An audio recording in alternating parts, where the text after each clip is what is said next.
welcome back to the channel. I know it's been a long time since I made a video.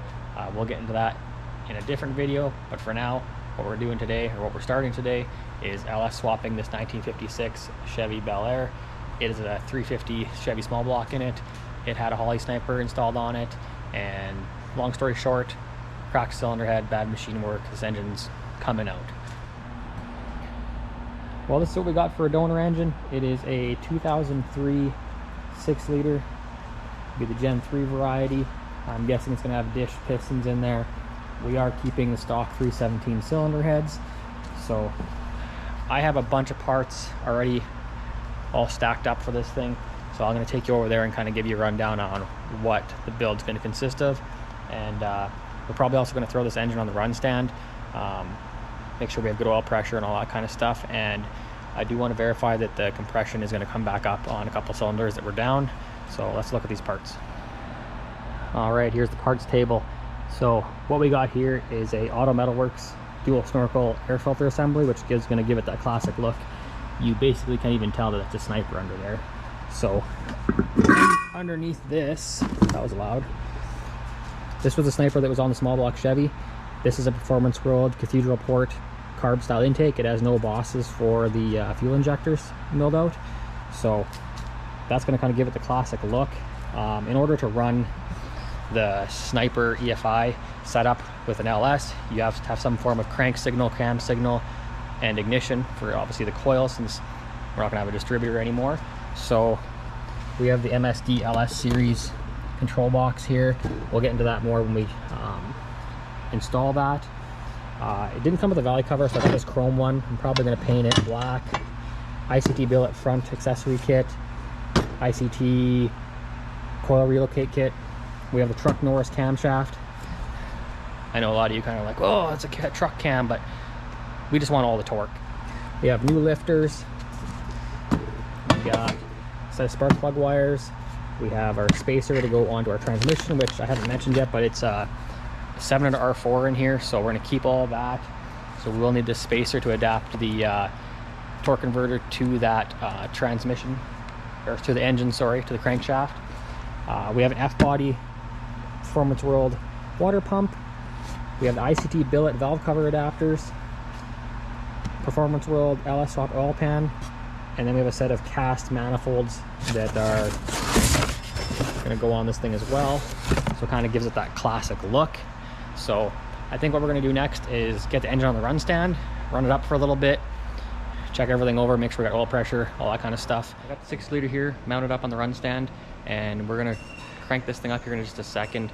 I did a compression test on this motor originally when I first got it, and the back 3 cylinders on the driver's side were right around 105 psi. So I'm thinking the rings were just stuck from sitting. It doesn't take much on these, it seems like, when they're a junkyard motor, for the rings to get just caught up a little bit in the pistons. So I sprayed some penetrant down the cylinders. So 3, 5, and 7 were about 105 psi, where the rest of the engine was about 140, 150. So I'm guessing once we run it, the compression will be just fine. So this is our run stand here. Trey actually made this, actually his, so he's left it here at the shop, so I'm going to use it. Fire an engine on here, but I got a mechanical fuel or oil pressure gauge on here, just because the oil pressure gauge on here that was on here was snapped off.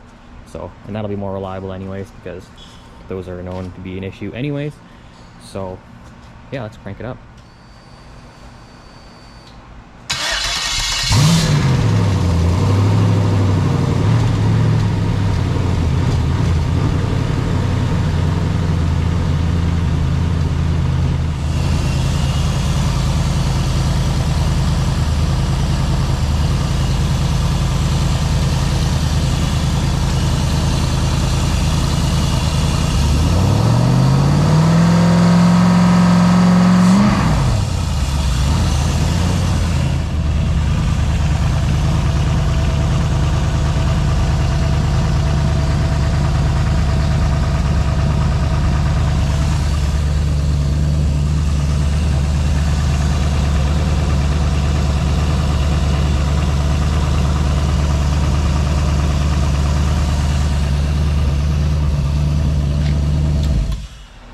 Checking the exhaust manifold temperatures on all the cylinders there, just to make sure they're even It's a pretty good way to tell if you have problems with the cylinder, too much fuel, not enough fuel, no spark, you know, all that sort of stuff. So it's all pretty even there, but we're gonna go ahead and just do a compression test on this side here, on the driver's side, and see what the numbers are.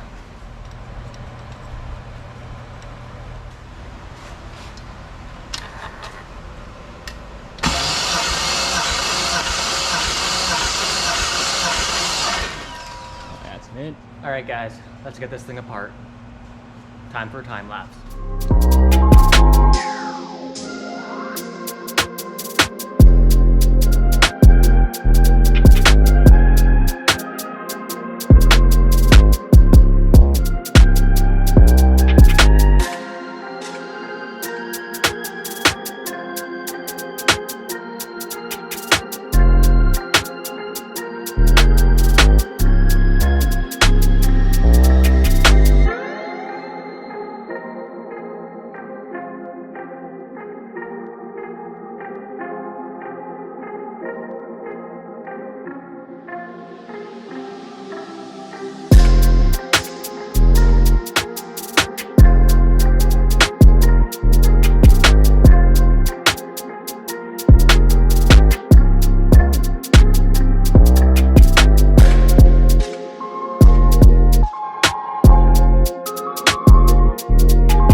Well, we got her tore down to the rods and pistons anyway. I think I'm going to pull the crank out of this, and I think we're going to do cam bearings in it because it is a 6 liter, and it seems like 6 liters love to spin cam bearings. So I think I'm just going to do them, which means the rods and pistons are going to have to come out of this thing. So I'm going to pop those suckers out, and we'll take a look at everything once we got all that taken out.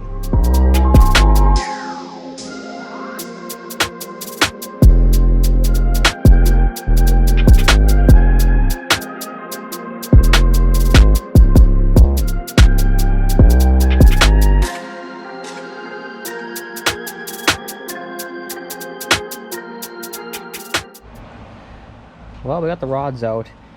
One bearing was a little funky here. It came off with the, or it didn't come off with the cap, it came off on the crank, so this engine's pretty crusty, but it spins pretty good though. But we're gonna pull this crank out of here, and then we'll have better access to our cam bearings so we can see down inside there, and then we'll pop those out. You guys saw my hammer broke off when I was pushing that first piston out, so that's in there still, but we'll get that out and get this crank out of here.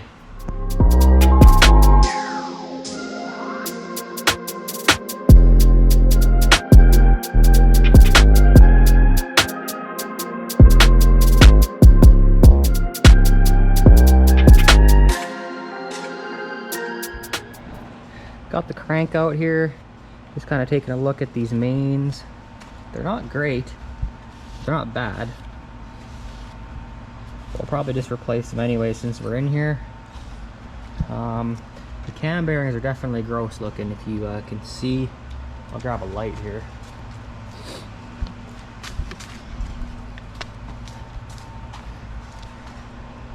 They are dirt nasty, and they were pretty sticky coming out, so we'll get those out of there in just a second here. The bores on this engine actually look really good, surprisingly, for a 6 liter. Usually they're all piston slapped out, so I'm actually very surprised to see not that many grooves. So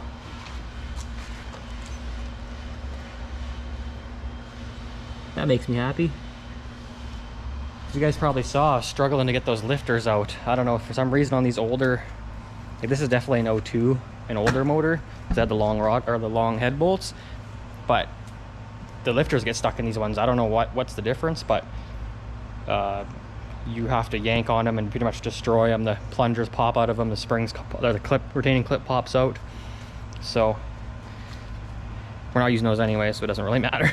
But I'm gonna pop these cam bearings out quick, and then yeah, we'll start cleaning her up.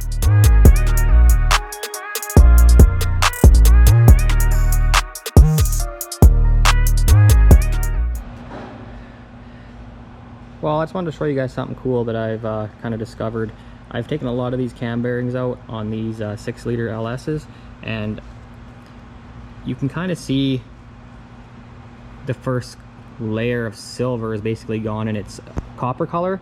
A lot of people are like, oh, I'll just run them, they're fine, they're good to go.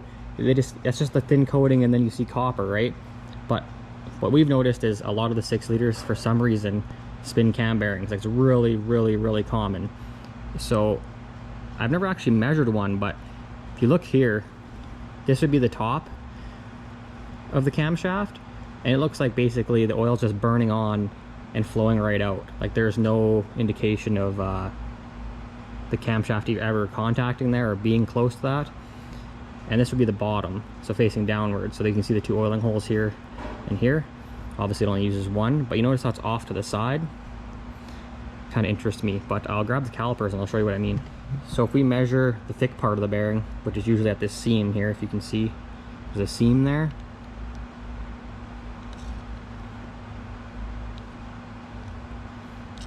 We're getting around 0.75. Okay, if we measure down where this copper is showing, look at that. We're almost 10 thousandths, we're more than 10 thousandths smaller on the bottom of this. So that means we're 10 thousandths smaller on the bottom of the camshaft bearing, as well as there's obviously a built-in clearance in here, so you got to add that to the bearing clearance. So you can imagine how big of a gap we have at the top when this thing is already 10 thousandths under, as well as the bearing oil clearance to start with. So I think that's why a lot of these cam bearings spin, and why you should just change them. Alright guys, that's going to be it for this one here. In the next video we will be cleaning up the block, putting new bearings in, all that good stuff, so stay tuned for that.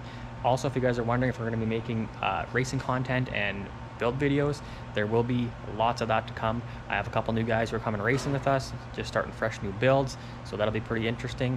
And we will be doing a lot of racing this year. I have a lot of plans for my own car, so you guys know the deal. Quit talking about it, start being about it. Let's go racing. Bye.